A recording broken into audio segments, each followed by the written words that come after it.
Aunty आपने वो बात सुनी है, भेड़िए का सबसे अच्छा दोस्त कौन होता है? कौवा। आपको लगता है मैं यहाँ खड़ा आपके सामने भीख मांग रहा हूँ? मुझे आपकी भीख नहीं चाहिए, अपना हक चाहिए। कंपनी को यहाँ तक मैं लाया हूँ तो वो मेरी होनी चाहिए। माँ बाप को अपनी जिंदगी में ये फैसले ले लेने चाहिए। आप ना उसे अभी तक ठीक से समझ नहीं पाए। कुत्ते की दुम है वो, टेढ़ी हड्डी है।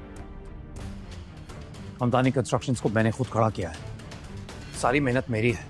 क्योंकि दोनों को ही गोश्त खाने की आदत होती है, ना तो आसानी से सीधी होगी ना ही जाएगी। इसलिए कहते हैं कि दोनों की चालाकी और मक्कारी, इससे बचना चाहिए क्योंकि इनकी फितरत में यही होता है। कुछ सोचा है मैंने, बस थोड़ा सा इंतजार करो। जैसा मैं कह रही हूँ वैसा करो बस।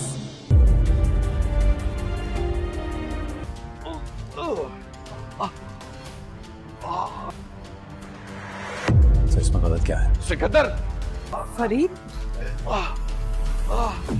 जैसे कि नाज़रीन पिछले एपिसोड में हम देख चुके हैं कि अलीसी ने सिकंदर को कहा था अगर तुम बिजनेस से अलग करने का प्लान बना रहे हो तो ऐसा बिल्कुल ना सोचना, मैं ऐसा होने नहीं दूंगी। यही बात अब सिकंदर के दिमाग में बैठ चुकी होती है और सिकंदर की ये जहन में यही ख्याल आ रहे होते हैं कि उसे बिजनेस से अलग करना है। और अब वो अपनी पूरी फैमिली को बुलाकर अपने अब्बू से कहने लगता है कि मुझे मेरी मिल्कियत का हिस्सा चाहिए, मुझे मेरी प्रॉपर्टी चाहिए। उसके अब्बू ये बात सुनकर हैरान हो जाते हैं और सिकंदर मजीद कहता है कि कंपनी में मेहनत मैंने की है, कंपनी मेरी है और मुझे कंपनी चाहिए। उसी के बाद आप देखने वाले हैं कि सिकंदर जैसे ही ये बात करता है और वहां से चला जाता है तो सिकंदर के अब्बू को दिल में दर्द होने लगता है और उन्हें हार्ट अटैक हो जाता है। वो सोफे पर गिर जाते हैं। हमजा उनकी तरफ भागता है और उनको संभालने की कोशिश करता है। अब सिंपल सी बात यह है कि अली से भी यही चाहती थी कि सिकंदर अपना हिस्सा मांगे और घर से अलग हो जाए और वो हमदानी साहब से अलग हो जाए ताकि उसे शिकस्त देने में आसानी हो। अगर हमदानी साहब उसके साथ होते तो अली से के लिए मुश्किल थी, क्योंकि अली से कोई भी चाल चलती थी तो हमदानी साहब सिकंदर को बचा लेते थे। आप इसके बारे में क्या राय रखते हैं कमेंट सेक्शन में ज़रूर बताइएगा।